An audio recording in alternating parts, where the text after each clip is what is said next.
Assalamualaikum warahmatullahi wabarakatuh. Kemudian hari ini kita masuk ke wasiat selanjutnya tentang mahabbatullah ta'ala, yang artinya bagaimana cara menghadirkan cinta kepada Allah sehingga Allah subhanahu wa ta'ala cinta kepada kita.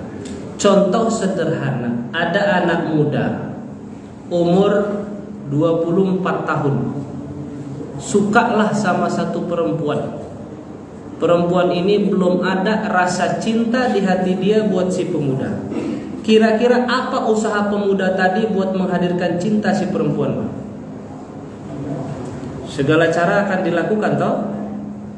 Tiba-tiba nanya nomor HP-nya dulu,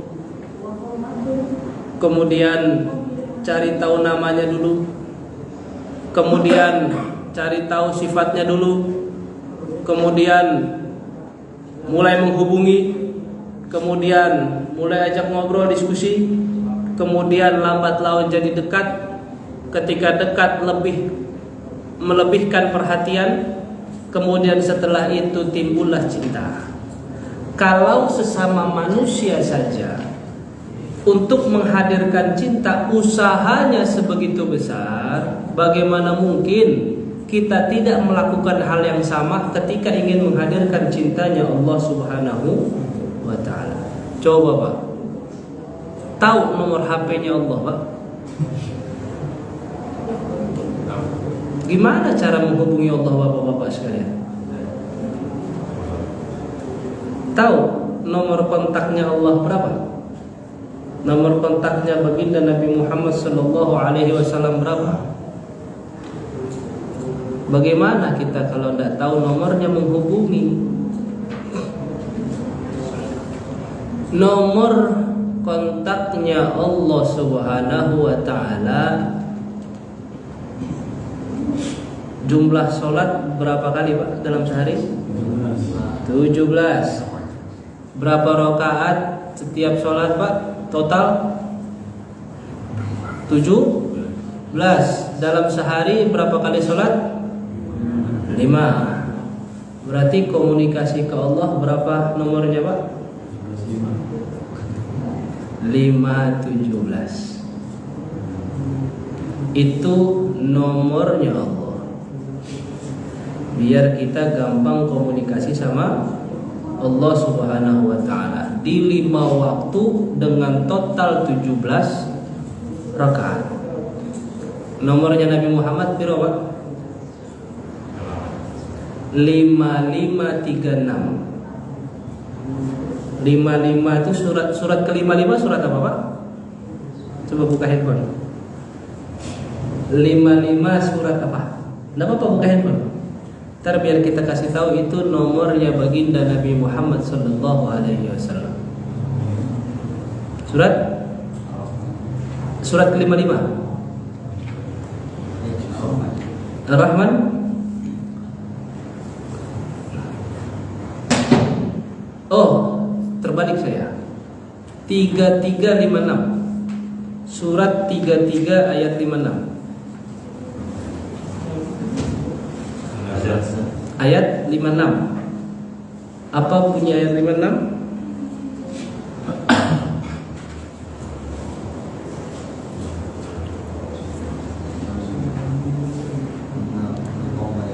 Innallaha wa malaikatahu yusalluna 'alan nabi. Jadi ini biar tahu nomor kontaknya Allah, nomor kontaknya Nabi Muhammad sallallahu alaihi wasallam. Saya kan nggak bisa nelpon Ustadz Hamdi kalau nggak tahu nomornya. Curhat sama Pak Ibnu kalau nggak tahu nomor Pak Ibnu nggak bisa. Saya ini Pak Haniman kalau nggak tahu nomornya nggak bisa. Saya kalau ngomong Pak Haniman pengen mihnya beliau kan nggak bisa kalau nggak ada nomornya. Susah pula kan. Alhamdulillah. Jadi harus tahu kontaknya supaya bisa berkomunikasi. Jadi nomor HP-nya Allah berapa Pak? Tapi jangan dikira Allah megang handphone ya. Ini hanya majas saja, majas. Nomor HP-nya Nabi Muhammad berapa Pak? 3356. Saya saking jatuh cintanya sama nomor 3356, Pak. Nomor HP saya cari yang belakangnya 3356. Alhamdulillah 6 bulan nyari ketemu juga. Baik. Jadi untuk berkomunikasi antar lawan jenis menghadirkan cinta saja kita harus tahu kemana harus berkomunikasi. Jadi Bapak Ibu yang dirahmati oleh Allah, di makalah ini, di bab ini itu banyak pembahasan tentang bagaimana cara supaya Allah cinta sama kita sehingga Allah bisa memberikan apa saja yang kita mau. Bahkan ada yang menarik, Pak. Ada hadis qudsi. Ini bentuk cinta Allah buat hambanya, Pak. Bumi pernah ngomong sama Allah, "Ya Allah, izinkan saya." Ngapain wahai bumi? Izinkan saya menenggelamkan semua Bani Adam. Jadi bumi saking keselnya sama umat manusia, minta izin sama Allah untuk mengubur hidup-hidup seluruh anak cucu keturunan Adam. Ditanya sama Allah, "Kenapa wahai bumi?" "Ya Allah, Bani Adam telah memakan nikmat darimu, tapi mereka tidak pernah bersyukur kepadamu." Bumi ngomong gitu, Pak. Pengen nenggelemin kita hidup-hidup, ngubur kita hidup-hidup. Setelah bumi ngomong gitu, laut juga protes. "Ya Allah, izinkan saya menenggelamkan Bani Adam." "Kenapa wahai laut? Mereka semua telah memakan nikmat darimu, kemudian tidak bersyukur kepadamu." Laut protes, langit juga sama. "Ya Allah, izinkan saya untuk menindih Bani Adam." "Kenapa wahai langit? Mereka telah memakan nikmatmu tapi tidak bersyukur kepadamu." Setelah semua makhluk Allah, bumi, langit, laut, gunung juga protes, "Ya Allah, biar aku timpakan batu-batu yang ada di atasku kepada Bani Adam." "Kenapa wahai gunung?" "Karena semua Bani Adam telah memakan nikmatmu tapi tidak bersyukur kepadamu." Bumi emosi, gunung emosi, langit ngamuk, laut marah gara-gara kita nggak bersyukur. Setelah minta izin tadi, apa jawaban Allah? "Da'uni ma'a khalqi." Wahai bumi, wahai langit, wahai gunung, wahai laut, tinggalkan saya dengan makhluk ciptaan saya. Apa maksudnya? Udah, itu bukan urusan ente.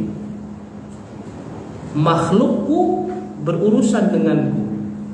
Kok begitu ya Allah? Apa kata Allah? "Bumi, langit, gunung, laut, ente nggak menciptakan manusia. Kalau ente menciptakan manusia, ente pasti akan sayang sama mereka." Ini bentuk cintanya Allah Subhanahu wa ta'ala. Saking sayangnya Allah sama kita, Allah nggak mengizinkan bumi nenggelamin kita, laut nenggelamin kita, langit nindih kita, gunung hancurkan kita. Ini tanda cinta Allah buat hambanya. Bahkan Allah tambahkan, "Wahai bumi, wahai langit, wahai gunung, wahai laut, kalau hambaku bertobat kepadaku, maka akan aku terima tobatnya. Tapi kalau hambaku tidak mau bertobat kepadaku, ketahuilah aku akan datang baginya menjadi obat." Ini saking tingginya cinta dan sayang Allah kepada hamba-hambanya. Baik, kita baca hadisnya. A'udzubillahi minasyaitonirrajim. Bismillahirrahmanirrahim. An Abi Hurairah 'an Nabi sallallahu alaihi wasallam qala, "Idza ahabba Allahu al-'abda nada Jibril, inna Allaha yuhibbu fulanan. Fa ahbibhu fayuhibbuhu Jibril, fayunadi Jibril fi ahli as-sama. Inna Allaha yuhibbu fulanan fa ahibbuhu fayuhibbuhu ahli as-sama, thumma yudha'u lahu al-qabulu fil ard." Jadi jika Allah Subhanahu wa ta'ala mencintai seorang hamba, Allah manggil Jibril. wahai Jibril, sesungguhnya Allah mencintai fulan. Contoh, Allah mencintai Pak Ibnu, Allah mencintai Pak Haniman, Allah mencintai Ustaz Hamdi, Allah mencintai Ustaz Asep, Allah mencintai semua jamaah Al-Muharram. Maka Allah akan manggil Sayyidina Jibril. Dikasih kabar, wahai Jibril, sesungguhnya Allah mencintai fulan. Karena cinta itulah maka Jibril juga jatuh cinta sama si fulan. Kemudian Jibril ngabarin ke seluruh penduduk langit, sesungguhnya Allah mencintai fulan, maka seluruh penduduk langit juga mencintai dia. Kemudian jika Allah Subhanahu wa ta'ala sudah cinta kepada hambanya, maka hamba itu akan diterima di buminya Allah Subhanahu wa ta'ala. Coba, apa maksud orang yang dicintai Allah diterima di bumi? Segala urusan dunia dan akhiratnya dimudahkan oleh Allah Subhanahu wa ta'ala. Gampang Pak untuk ngecek orang yang dicintai Allah. Pertama, segala kebutuhannya tercukupi, tidak pernah merasa kurang sedikit pun, artinya dia sudah dicintai oleh Allah. Yang kedua, ketaatannya bertambah, dia sudah dicintai oleh Allah. Yang ketiga, disukai banyak orang. Orang gak ada sama sekali yang benci sama dia, artinya dicintai oleh Allah Subhanahu wa ta'ala. Yang keempat, tidak punya musuh. Jadi kalau Bapak Ibu mau ngecek kita termasuk orang dicintai oleh Allah apa enggak, pertama cek dulu kebutuhan kita tercukupi atau tidak. Kemudian cek dulu ibadah kita nambah atau tidak. Kemudian cek dulu orang suka sama kita atau tidak. Kemudian cek dulu banyak musuh atau tidak. Kalau sudah dicintai Allah, 4 poin ini pasti ada sama dia.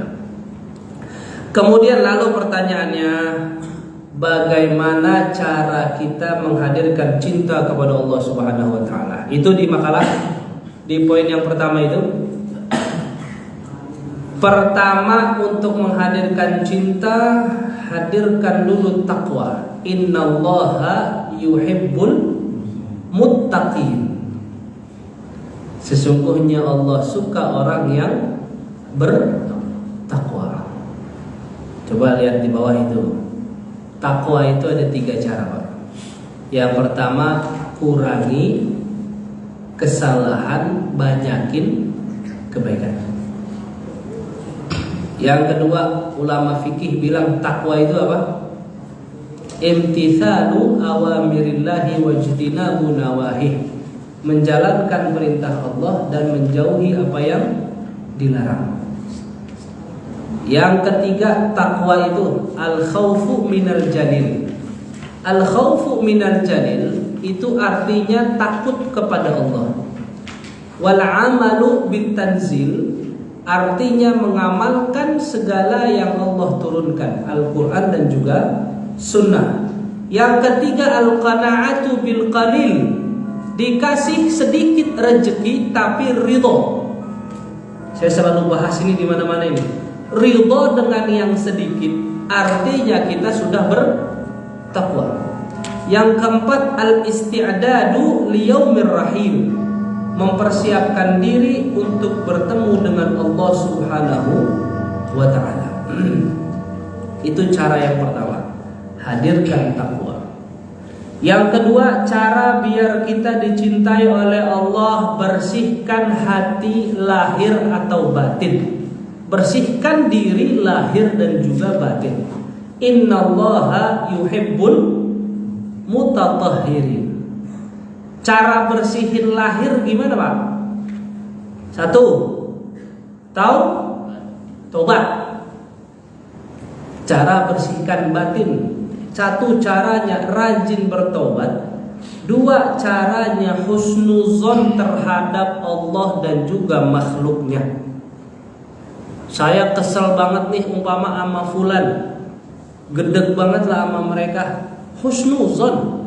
Siapa tahu ternyata hubungan dia dengan Allah lebih baik daripada kita.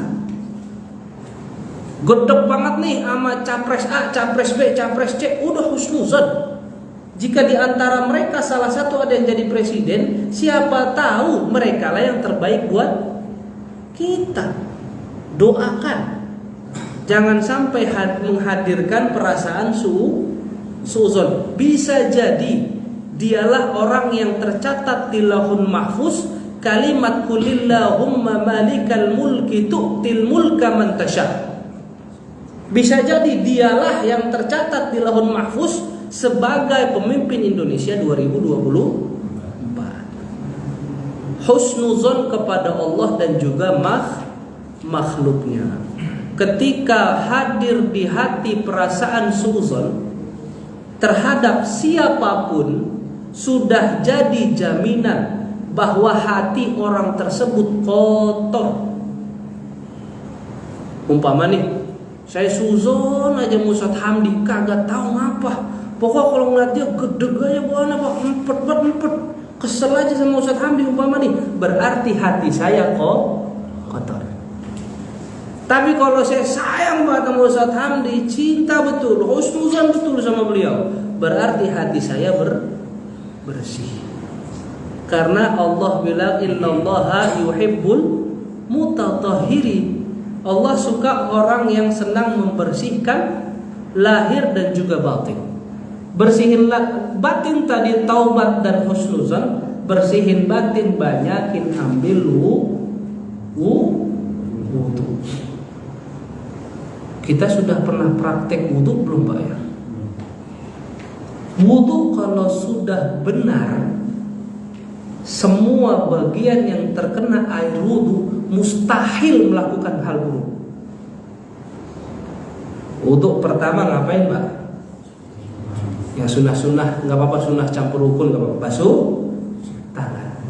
Kalau basuhnya sudah benar, ini telapak tangan mustahil melakukan hal buruk. Habis basuh tangan apa Pak? Madmadah sama istinsyaq. Madmadah itu kan kumur. Proses kalau ngikut sunnah madmadah sekaligus istinsyaq, maka dua bagian tubuh ini mustahil melakukan dosa. Biasanya kalau kita wudu kumur-kumur malas banget tuh ya, langsung aja ambil air masuk ke muka. Padahal penting kumur-kumur supaya yang keluar dari lisan semuanya baik.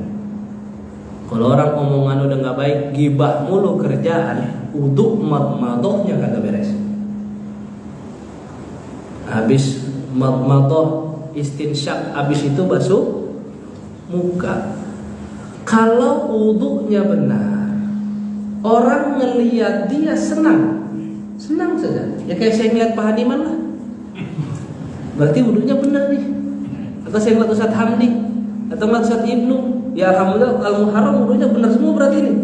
Nggak ada menghadirkan perasaan kesel dan juga benci.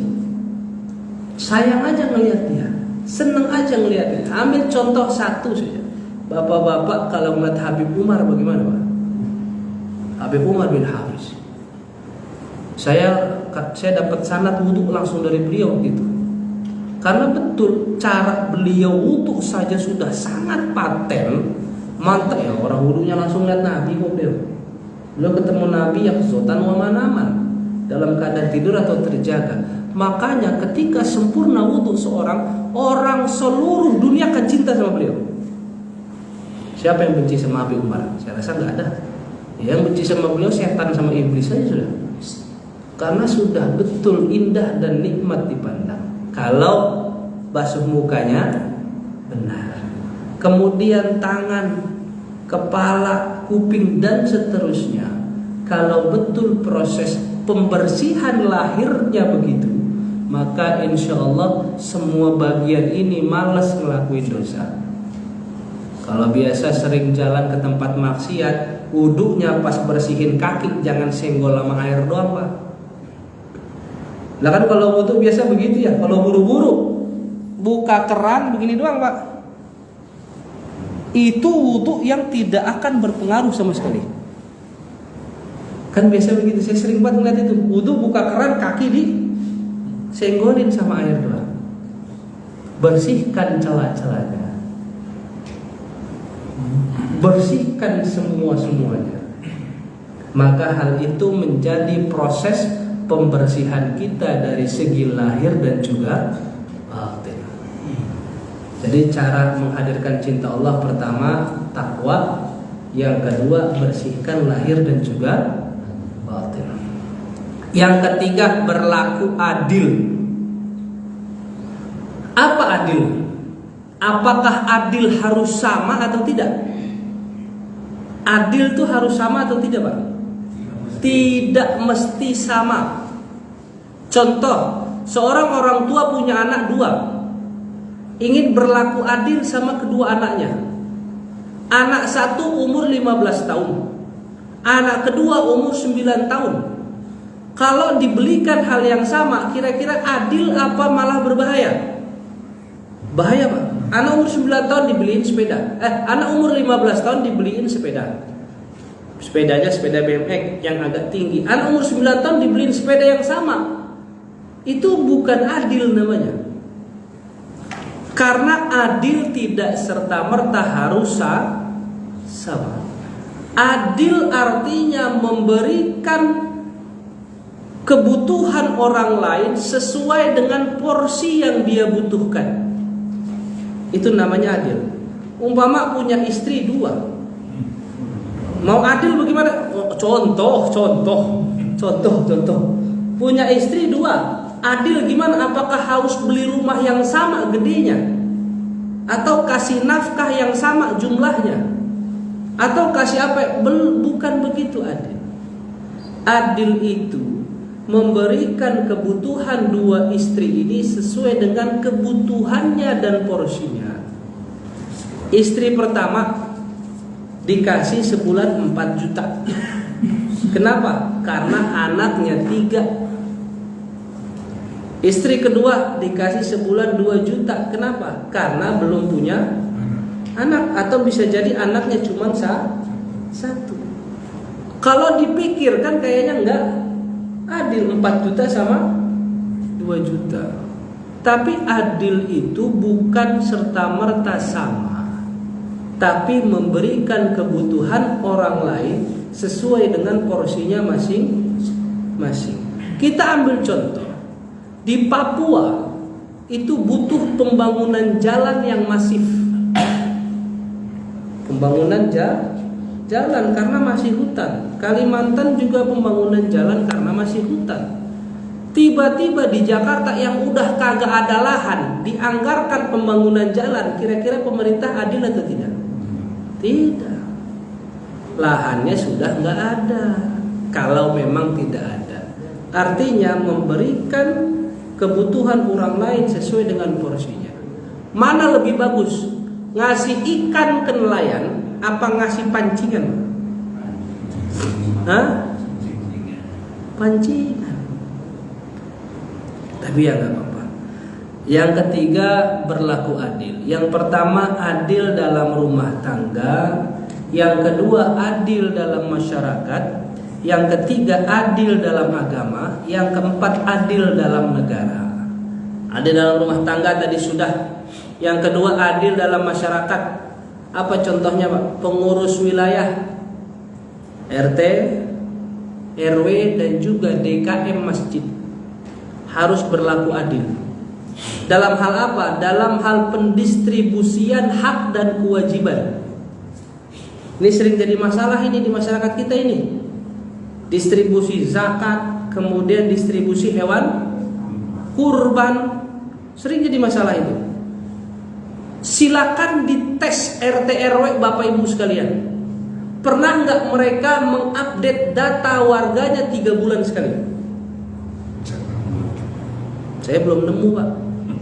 Rata-rata update data mau Lebaran, kalau nggak menjelang pembagian hewan kurban.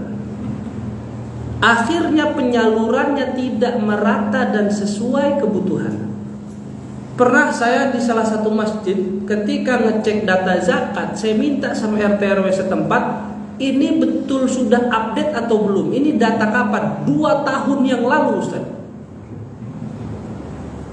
Berarti selama ini distribusi zakat dan kurban gimana caranya? Ya pakai ini. Lah terus kalau orang yang nggak ada gimana? Ya sudah, berarti RT-nya yang megang. Oh, nggak bisa. Ini tidak adil dalam masyarakat. Mau pengurus wilayah atau pengurus masjid. Karena di lingkungan kita, Pak, 3 ini, Pak, yang bergerak. Pertama RT RW, kedua DKM masjid, ketiga masyarakat. Ketika ada masalah antara RT RW dan masyarakat, penengahnya adalah DKM masjid. Ketika ada masalah antara masyarakat dengan DKM, penengahnya adalah RT RW. Ketika ada masalah RT RW dengan masjid, penengahnya adalah masyarakat. Gimana kalau 3-3-nya ribut masing-masing? Siapa yang menyelesaikan?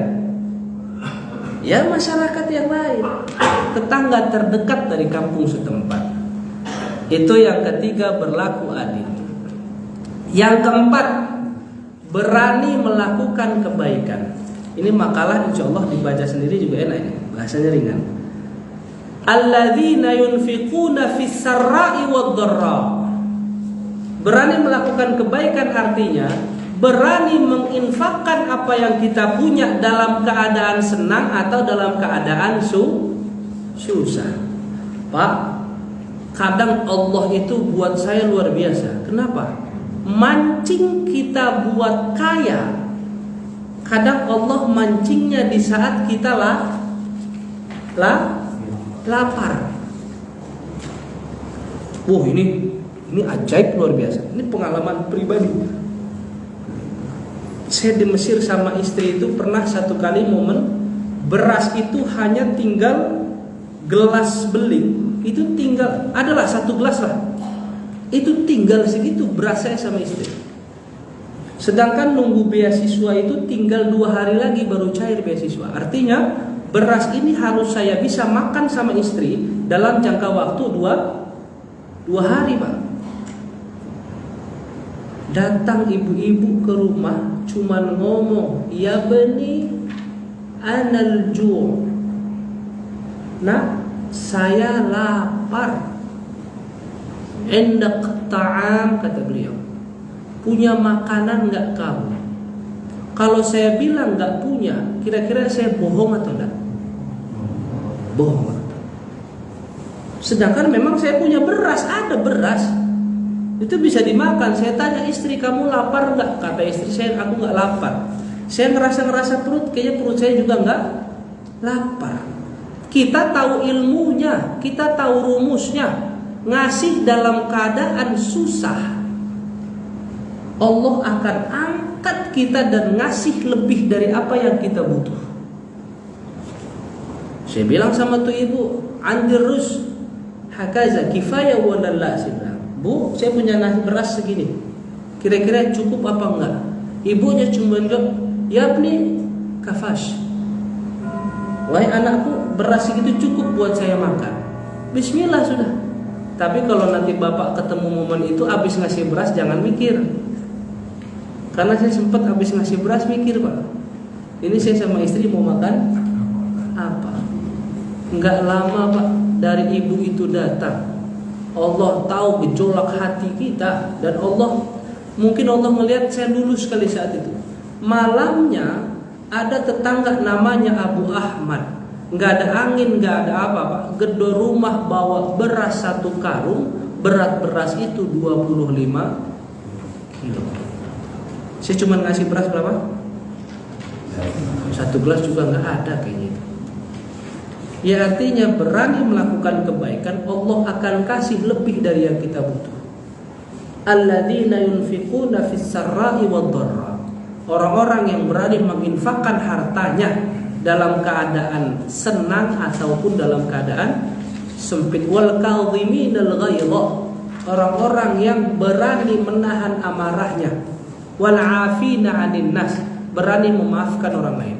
Yang paling berat saya mau tanya, memaafkan orang lain atau minta maaf, Pak? Yang paling berat?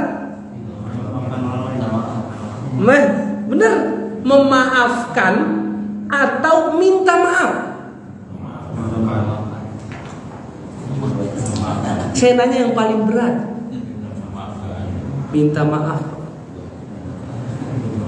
Ini ayat tentang berani berbuat kebaikan, memaafkan kebaikan, betul. Tapi mana yang berat? Ternyata yang berat itu minta maaf. Saya gampang banget saya ambil contoh. Bapak-bapak nih pernah nggak hilang gengsinya minta maaf sama istri atas kesalahan yang dilakukan? Saya yakin susah. Ngomong maaf aja ke istri berat, Pak. Atau ketika dalam hal-hal krusial, genting, bertengkar hebat antara suami dan istri, yang salah istri tapi yang minta maaf suami, kira-kira mampu? Itu kerjaan baginda Nabi Sallallahu Alaihi Wasallam.